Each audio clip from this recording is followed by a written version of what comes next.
এই ছেলে রাস্তার মাঝে সব কি বেয়াদবি করতেছ? কে রে? এই তুমি হেলেনের ছেলে না? হ্যাঁ, তো কি হয়েছে? তুমি এত ভালো একটা পরিবারের ছেলে হয়ে রাস্তার মাঝখানে এসব ফাজলামি করছো, এগুলো কিন্তু ঠিক না। তোমার কি লজ্জা করে না?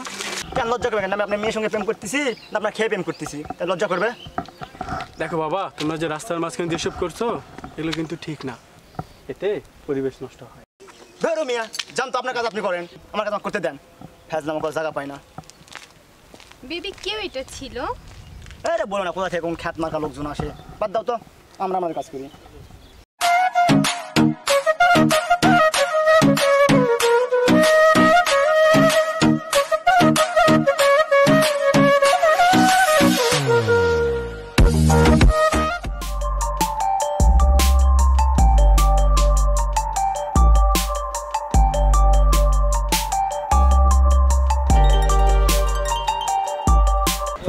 ভাই কি বাসায় আছে? জি ভাই আছি। কে? একটু বাইরে আসেন। আসসালামু আলাইকুম ভাই। ওয়ালাইকুম আসসালাম। জি ভাই ভালো আছেন? আসেন ভিতরে আসেন।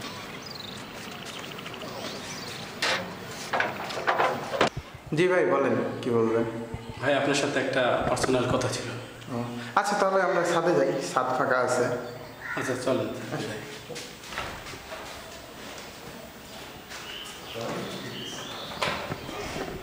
জি ভাই বলেন, কি যেন বলতে চাইলেন?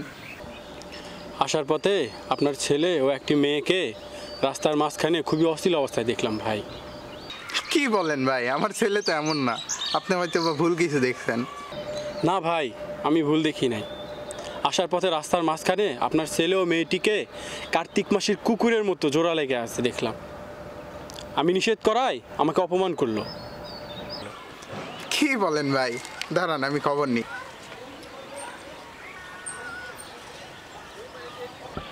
হ্যাঁ বাবা, এসব কি শুনতেছি আমি? তুমি নাকি রাস্তার মাঝখানে বসে আসছো কাউকে নিয়ে? না বাবা, ওইটা তোমার বান্ধবী। বান্ধবী? কোন বান্ধবী? বাবা, ওই দিন আমাদের বাসায় গিয়েছিল না, জিন্স প্যান্ট আর লাল টি শার্ট পরে। ও ওই মেয়েটা? ও আচ্ছা বাবা, ঠিক আছে। না না ভাই, ওইটা আমার ছেলের ক্লাসমেট হয়। ঠিক আছে, ওই মেয়েটা আমার বাসায় আসছিল, অনেক কিউট। ভাই, ক্লাসমেট হবে ক্লাসে, রাস্তার মাঝখানে এসব নোংরামি কেন? ভাই বোঝেন না আজকালকার ছেলেমেয়েরা কতটা আধুনিক। ভাই, আমরা এই আধুনিকতাকে কেন মেনে নিব, যা আমাদের সমাজ ও সংস্কৃতিকে নষ্ট করে? ভাই বুঝলাম না, একটা ছেলেও একটা মেয়ের বন্ধুত্বে সমাজ ও সংস্কৃতির কী সমস্যা হচ্ছে, আর আপনারই বা প্রবলেম কোথায়? শুধু আমার প্রবলেম না, প্রবলেম পুরো সমাজের। শুধু আপনাদের মতো অভিভাবকের জন্যে আজকালকার ছেলে মেয়েদের আচার আচরণ পশুর মতো হয়ে যাচ্ছে। ভাই, আপনি হয়তো আপনার ছেলেকে নামি দামি কলেজে পড়াচ্ছেন, কিন্তু ভদ্রতা ও সভ্যতা শিক্ষা দিতে পারেন নাই। আপনাদের মতো বাবা মা যারা এসব অশ্লীলতাকে প্রশ্রয় দেয়, তাদের কারণে যুব সমাজ আজ ধ্বংস হয়ে যাচ্ছে। যুগ তো আধুনিক হতেই পারে, তবে সেটা শালীন হতে হবে। এভাবে অশালীনভাবে চলাফেরা করা যাবে না। কারণ হলো, আধুনিকতার নামে অশ্লীলতাপূর্ণভাবে চলাফেরা ভদ্র সমাজের কাম্য নয়। এসব অশ্লীলতাপূর্ণ কার্যকলাপের কারণে জাতি আজ ডিগ্রিধারী শিক্ষিত হচ্ছে, কিন্তু সভ্য হচ্ছে না। দীপু ভাই, আমি এতটা গভীরভাবে কখনোই ভেবে দেখিনি।